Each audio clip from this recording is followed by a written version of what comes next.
Hi everybody, welcome to another episode of Off the Shelf. Today we're going to be talking about our February theme for our 2021 EAPL Reading Challenge. If you're not already reading along with us, you can join in two different ways. The first is by going to our website and downloading the checklist with all of the month's themes laid out for you. You can just check them off as you read. The second is by going to Beanstack, either through our website or through the Beanstack app, and signing up for an account and registering for the challenge there. The February theme is celebrity book clubs, and I think I have seen so many new celebrity book clubs in the last few years that I can't keep up with how many people are out there promoting reading and picking books for the people that follow along with them to read, and that's amazing. The more people talking about books and reading, the better, in my opinion. But there's so many. Obviously, the OG Celebrity Book Club is Oprah's book club, and I'm going to start with her. When I went to pick books from her list, it was overwhelming, honestly. So I picked a couple that are fairly recent because the further I got back, I was just like, oh my gosh, I can't handle this. So I've got two for you.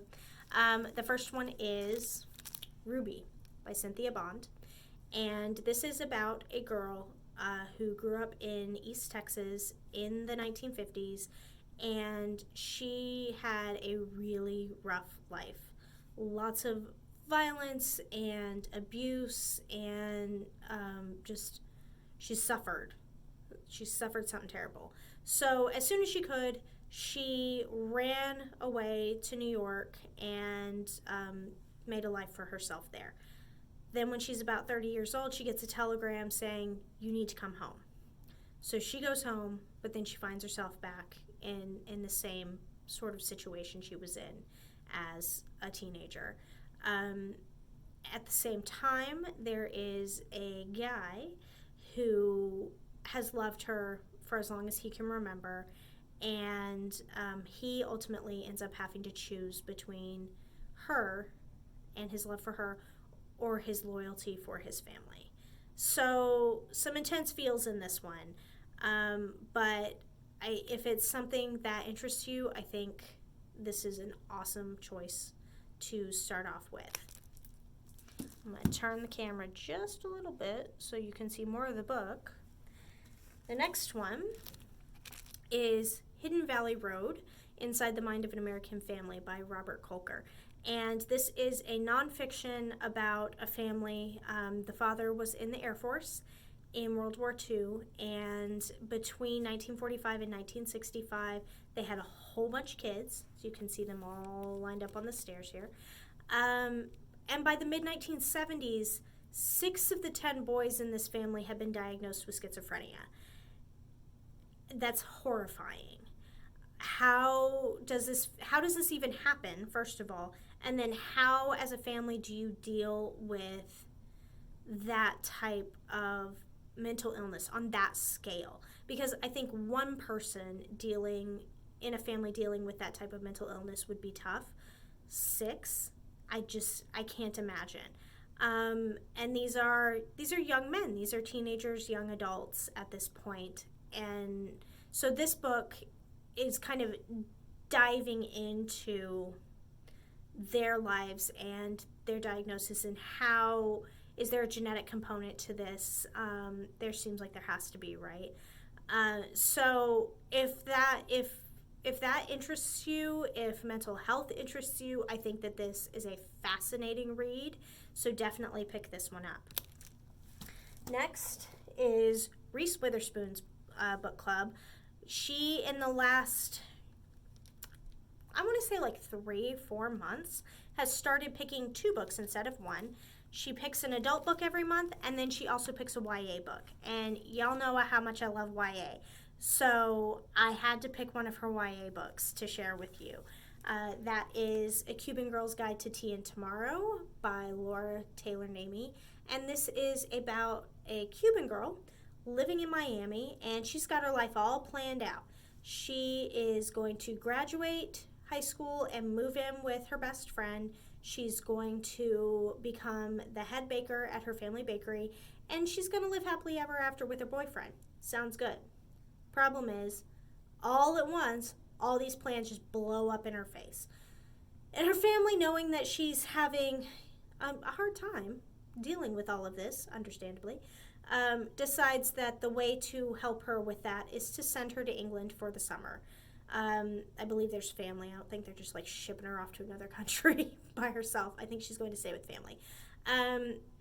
But this is, as you may be able to tell from the cover, ultimately this is a romance. So she's going off to England to heal from all of these disappointments, and she meets a cute boy. So if that's up your alley, you just need something sweet and cute, this one's definitely for you. The other one from Reese Witherspoon is Whisper Network by Chandler Baker. And this is a Me Too era book.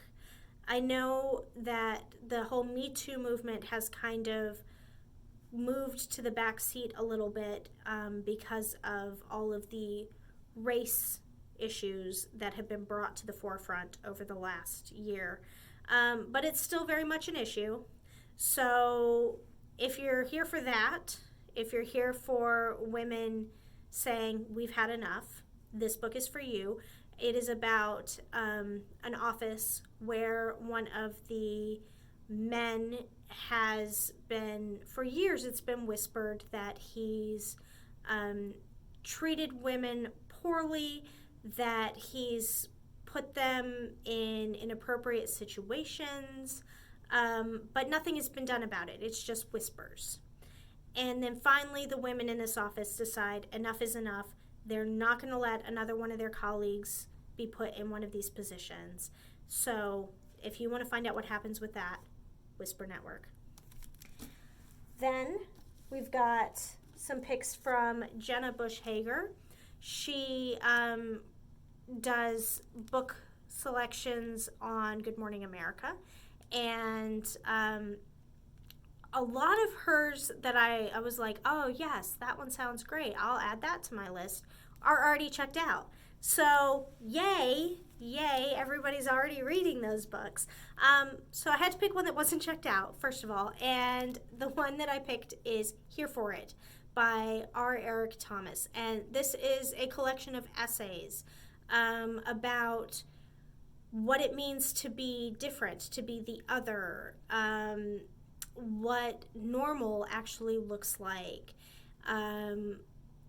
about is the future worth it, things like that. Very personal, a lot about identity and stuff like that.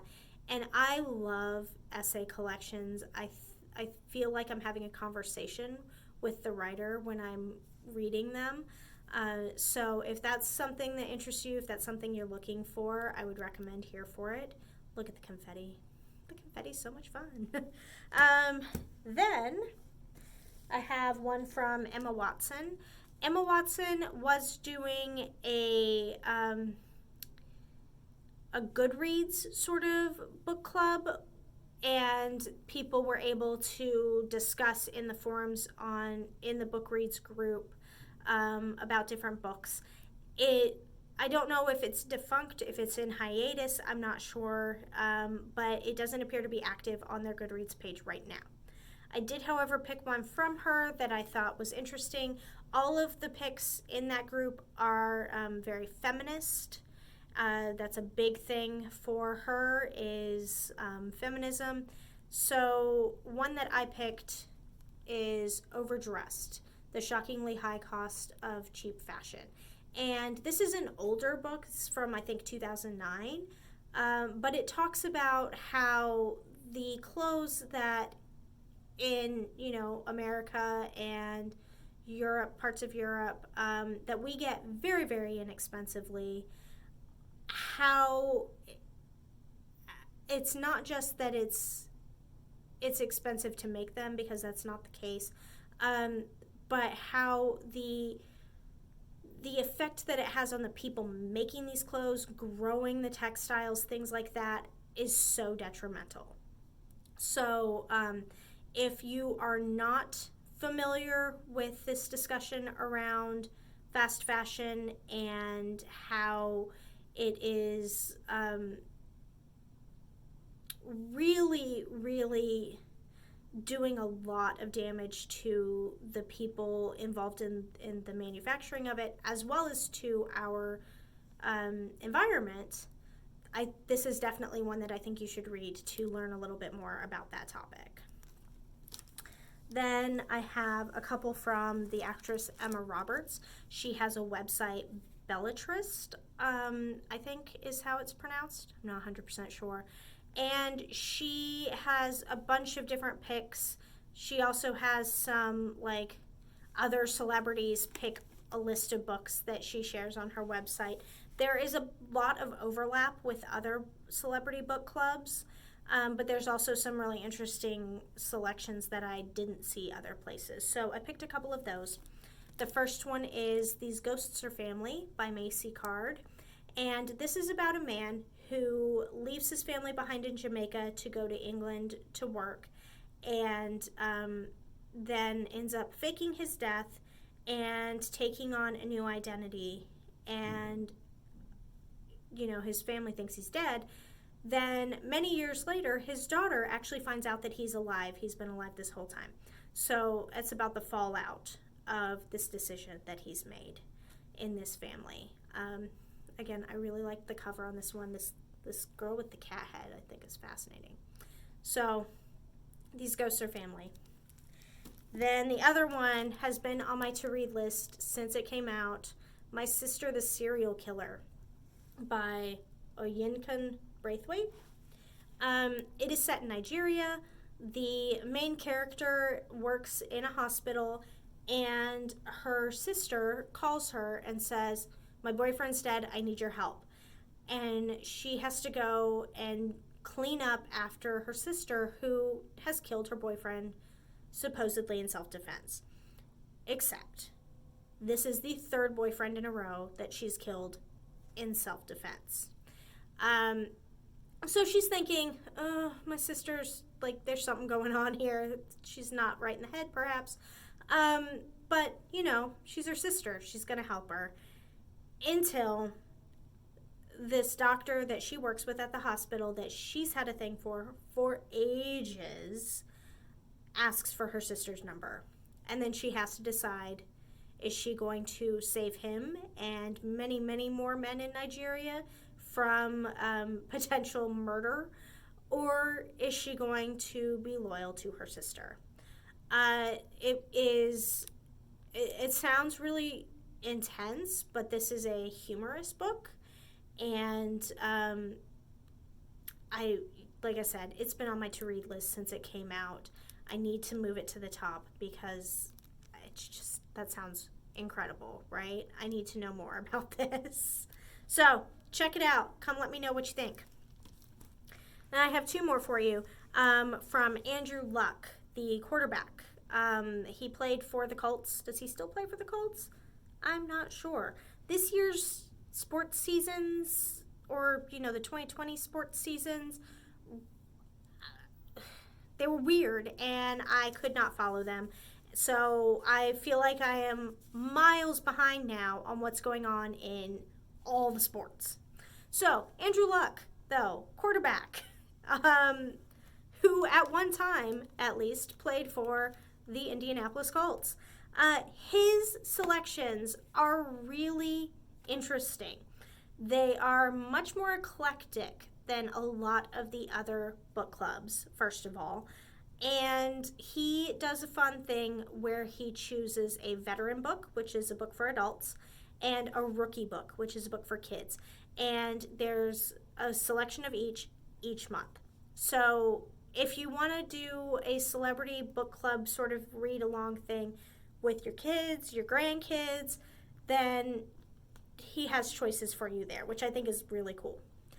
An adult, I didn't pick any kids ones because we talk about teen and adult books here, but I picked two for you here, one that's actually YA and one that's adult. This is a nonfiction, Barbarian Days, A Surfing Life by William Finnegan, and this is sort of a memoir or autobiography about Finnegan and his friends traveling the world surfing.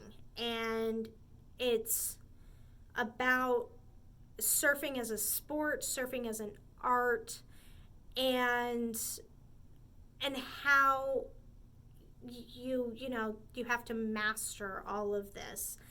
And obviously he hasn't spent his entire life doing this. Like, he still surfs, but now he has to juggle the rest of his life, the rest of his responsibilities with surfing. I have read this book as someone who has not surfed. I still found it really, really good. I was drawn in by the whole discussion around the sport. And like I said, it's an art, right? There's an art to it. And so if that's what you're looking for, I definitely recommend Barbarian Days. And then another one from Andrew Luck is Turtles All the Way Down by John Green. John Green is a big name in YA literature. This is a YA book. And it is about a girl who is living life in the, as it says, ever-tightening spiral of her own thoughts. And that's kind of John Green's MO. There's a lot more happening. Here's a fugitive billionaire. There's all kinds of stuff going on here. But if you have read any other John Green, then I recommend this one. I think that he's a big deal for a reason. And this one is really interesting. I think that the title itself caught my eye because it is in reference to Native American mythology. So if any of that jumps out at you, definitely give this one a shot. That's what I've got for you today. As always, if you are looking for more personalized recommendations, you can go to our website, eastonpl.org, and submit a personalized recommendation request form. Give us a little bit of information about what you like and what you're looking for, and we'll give you some recommendations based on that. Until next time, happy reading.